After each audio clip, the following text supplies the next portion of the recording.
collection of eggs, which I emptied in time-honoured fashion by making a pinhole at either end and blowing out the contents.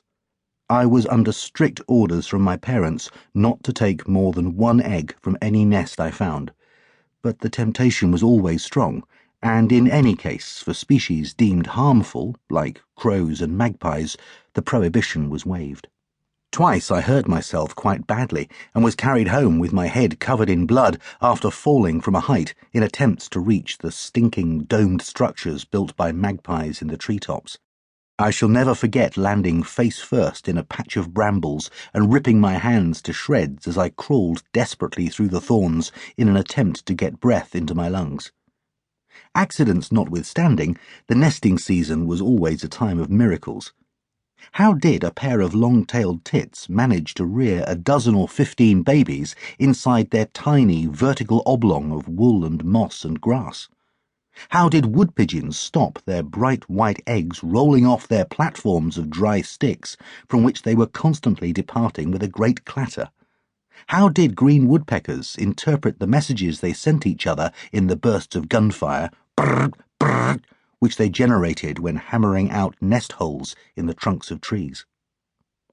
Wandering about the woods, I often made for a clearing in which a gnarled and grizzled ancient with a filthy pork-pie hat crammed down on his head sat upright on a section of tree trunk cutting tent pegs from hazel branches.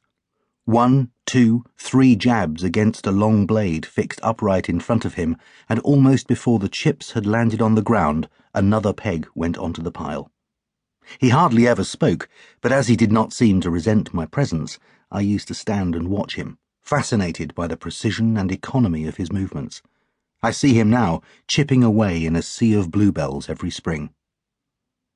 Other choice destinations were the dew ponds scattered about the woods, small circular pools, 10 or 15 yards across, all perfectly round and enclosed by trees or bushes.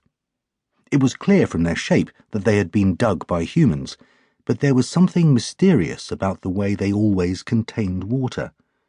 In that high chalk country there were no springs or streams to replenish them, yet they never dried out. Was it rain that filled them, or, as their name suggested, condensing dew? One pool was so thickly covered with algae that we called it the green slime, and it was there that I witnessed the magical sight of a woodcock carrying chicks one at a time between its thighs.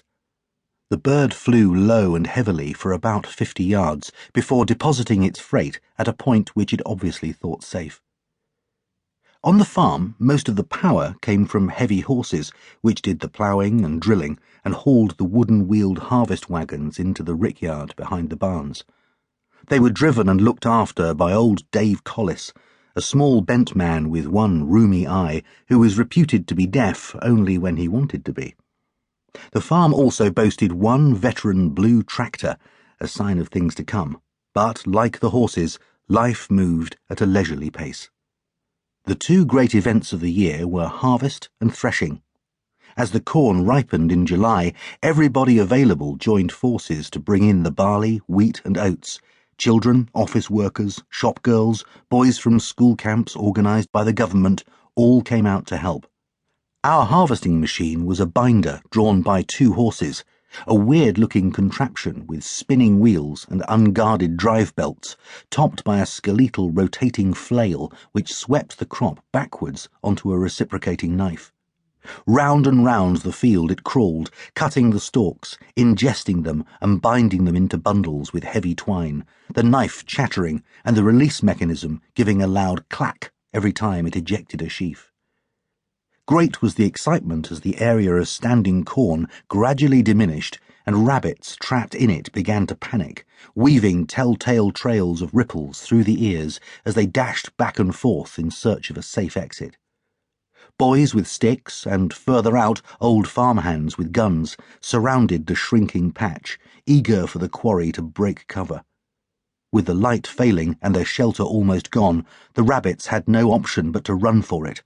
And suddenly all was action.